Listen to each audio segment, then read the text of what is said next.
ये सिर्फ एक देश पर अटैक नहीं होता। जब किसी मुल्क पर नजर पड़ती है तो पहले कहानी बदली जाती है।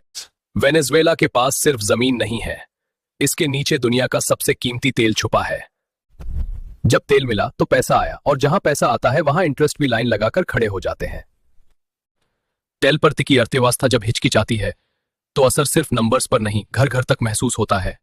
जब प्रेशर इकोनॉमी पर पड़ता है तो सबसे पहले आम लोग उसका बोझ उठाते हैं। अटैक का पहला असर यहीं दिखता है। अटैक हमेशा जमीन पर नहीं होता, कभी कभी कहानियों से शुरू होता है। जो दिखाया जाता है वही सच मान लिया जाता है। चलती तो पाबंदियां चलाई जाती हैं, बॉर्डर बंद हो जाते हैं, पर असर सीधा लोगों तक पहुंचता है। जब जानकारी आधी दी जाती है तो सच खुद ही धुंधला हो जाता है, और धुंधले सच पर राय आसानी से बना दी जाती है। जहां कैमरा टिक जाता है वही क्राइसिस बन जाता है, और जहां कैमरा नहीं होता वहां दर्द भी खामोश रह जाता है। जब फैसले दूर बैठ कर लिए जाते हैं तो उनका बोझ घर के दरवाजे तक खुद चलकर आ जाता है। अमेरिका ने वेनेजुएला पर डायरेक्ट हमले का दावा किया, और साथ ही लीगल, राजनीतिक और वैश्विक सवाल खड़े हो गए।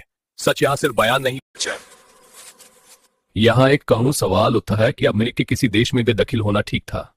यहां सवाल सिर्फ कानून का नहीं, उसके इस्तेमाल कुछ जगह बेटी को कौन जगह फिर दिखता है। इस पूरी राजनीति का सबसे भारी बोझ आम लोगों पर पड़ता है। जहां फैसले दूर होते हैं पर दर्द बिल्कुल पास होती है, तो शोर इतना बढ़ जाता है कि सच पहचान में ही नहीं आता, और इसी भीड़ में राय बन जाती है। यहां प्रेशर बटन से आता है, मैसेज को एम्पलीफाई किया जाता है ताकि सोच खुद भी खुद एक दिशा में मुड़ जाए। जब इकोनॉमी के लीवर खींचे जाते हैं तो करेंसी हिलती है, सप्लाई सिकड़ती है, और महंगाई घर तक पहुंच जाती है। मदद का रास्ता कभी खुलता है, कभी रुक जाता है। नियत और प्रोसेस के बीच जो अटक जाता है उसका बोझ आम लोग उठाते हैं। जब एक देश दबाव में आता है तो उसका असर पड़ोसियों तक पहुंचता है। ये क्राइसिस बॉर्डर पर रुकता नहीं।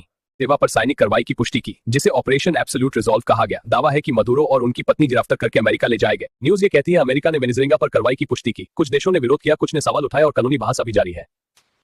इस खबर का सीधे असर बाजार पर दिखा। तेल की कीमतों पर नजर पड़ी और ग्लोबल मार्केट्स में अनिश्चितता महसूस हुई।